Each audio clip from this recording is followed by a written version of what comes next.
നമ്മുടെ മിന്നൽ മുരളിയിലെ വില്ലനില്ലേ ഗുരു സോമസുന്ദരം അങ്ങേര് ഭയങ്കര ആൽക്കഹോളിക് അഡിക്റ്റ് ആയിട്ടുള്ള ഒരു പടം OTT റിലീസ് ചെയ്യുന്നു. ബോട്ടിൽ രാധ എന്നാണ് സിനിമയുടെ പേര്.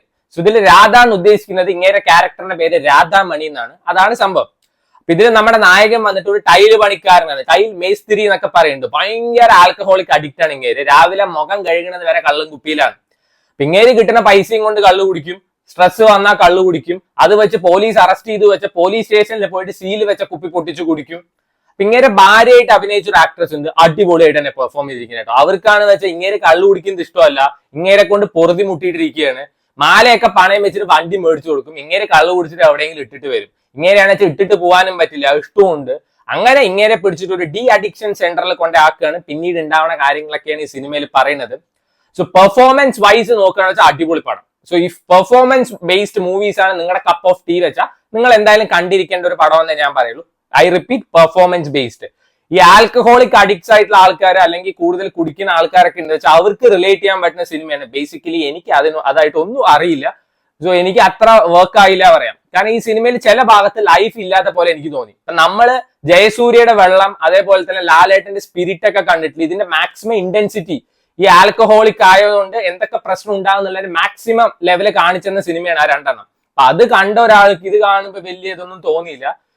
കുറച്ചും കൂടി കോമഡി ആ ഒരു രീതിയിൽ എടുത്ത സിനിമയാണ്. ഇപ്പൊ നമ്മൾ വെള്ളം സ്പിരിറ്റ് ഒക്കെ നോക്കുകയാണെന്ന് വെച്ചാൽ അത് ഭയങ്കര ഇമോഷണൽ ആയിട്ടും ഇതിന്റെ സൈഡ് എഫക്ട്സ് ഒക്കെ മാക്സിമം എക്സ്പോസ് ചെയ്ത് കാണിക്കുന്ന സിനിമയാണെങ്കിൽ കുറെ കോമഡി ആയിട്ടും പിന്നെ അത്യാവശ്യം ഇമോഷണൽ കണക്ഷൻ ഒക്കെ തരുന്ന സിനിമയാണ്. ഇങ്ങനെ ഭാര്യയുടെ ക്യാരക്ടർ ചില കാര്യങ്ങളൊക്കെ പറയുമ്പോൾ നമുക്ക് ആ ഒരു കണക്ഷൻ കിട്ടും. പക്ഷെ ഇങ്ങേര് കാണിക്കുമ്പോൾ നമുക്ക് അത്ര കണക്ഷൻ കിട്ടില്ല. അത് മൂപ്പരുടെ കുറ്റമല്ല, ഗുരു സോമസുന്ദരൊക്കെ അടിപൊളിയായിട്ട് തന്നെ പെർഫോം ചെയ്തിരിക്കുന്നത്. പക്ഷെ ഞാൻ പറയാം, എവിടെയൊക്കെ ഈ സിനിമയ്ക്ക് ഒരു ലൈഫ് ഇല്ലാത്ത പോലെ തോന്നി.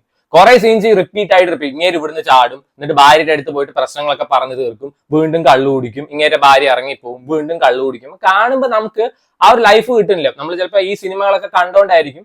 സോ ആഹേലാണ് സിനിമ റിലീസ് ആയിരിക്കുന്നത്. നിങ്ങൾക്ക് സമയം ഉണ്ടെങ്കിൽ കണ്ടു നോക്കുക. ഇതേപോലെ തന്നെ ഇതിൽ മറ്റേ നമ്മുടെ ലൂസിഫറിൽ ലാലേട്ടൻ ഒരാളുടെ നെഞ്ഞത്ത് ചവിട്ടിയിട്ട് എന്റെ പിള്ളേരെ തൊടുന്നടാ ചോദിക്കുന്നില്ലേ, അങ്ങേരെയാണ് ഇതിൽ ഡി അഡിക്ഷൻ സെന്റർ. അങ്ങേരെ അടിപൊളി പെർഫോമൻസ് തന്നെ ആയിരുന്നു കേട്ടോ. സോ നിങ്ങൾക്ക് സമയം ഉണ്ടെങ്കിൽ കണ്ടു നോക്കുക. ആഹാ തമിഴിൽ അവൈലബിൾ ആണ്. ഇപ്പൊ ഗുരു സോമസുന്ദരം പറഞ്ഞ ആക്ടർ ഒരുവിധം എല്ലാവരും അറിയാൻ കാരണം മിന്നൽ മുരളിയിലെ വില്ലൻ റോളാണ്. അതിനുശേഷം ഇങ്ങേർക്ക് കുറെ മലയാള സിനിമ കിട്ടിയിട്ടുണ്ട്. പക്ഷെ എല്ലാം പന്ന പടങ്ങളാണെന്ന് പറഞ്ഞു. കിട്ടിലൻ ആക്ടറെ എങ്ങനെ യൂസ് ചെയ്യണമെന്ന് അറിയില്ല. ബറോസിലുണ്ട് ഇങ്ങേര് ഒന്നിനും കൊള്ളാത്ത റോൾ. പിന്നെ അതിനുശേഷം ഹർ സിനിമയിൽ ഇങ്ങേർക്ക് റോൾ കൊടുത്തിട്ടുണ്ട്, ഒരു ഓട്ടോ ഡ്രൈവറിന്റെ. അതായത് ഐശ്വര്യ രാജേഷിന്റെ സാരിയിൽ എന്തോ പുളി ഉറുമ്പ് കയറുമ്പോ സാരി പൊന്തിക്കുമ്പോ അത് നോക്കിയിട്ട് മൂഡാവുന്ന ഒരു ക്യാരക്ടറെ പോലെയാണ് അങ്ങേരെ പ്രസന്റ് ചെയ്തിരിക്കുന്നത്. ഭയങ്കര ഒരു ഊള ക്യാരക്ടർ.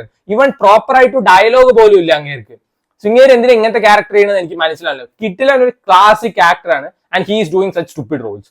അതിൽ അങ്ങേർക്ക് ഇപ്പൊ ഒരു ലേഡിയെ വെച്ചിട്ടാണ് ഇപ്പൊ അങ്ങനെ ചെയ്ത് വെച്ചപ്പോ അത് ചോദിക്കാനും പറയാനൊക്കെ ഇഷ്ടം പോലെ ആൾക്കാരുണ്ടാവും. ഇപ്പൊ ഇങ്ങനെ വെച്ചിട്ട് ഇങ്ങനെ കോമാളിത്തരം കാണിച്ചുകൊണ്ട് no one is going to ask. So സമയം ഉണ്ടെങ്കിൽ കണ്ടു നോക്കാം. എനിക്കൊരു ആവറേജ് ഫീൽ തന്ന സിനിമയാണ്. ചിലവർക്ക് നന്നായി വർക്ക് ആവുന്ന പടമായിരിക്കും. ട്രൈ ഇട്ടോ.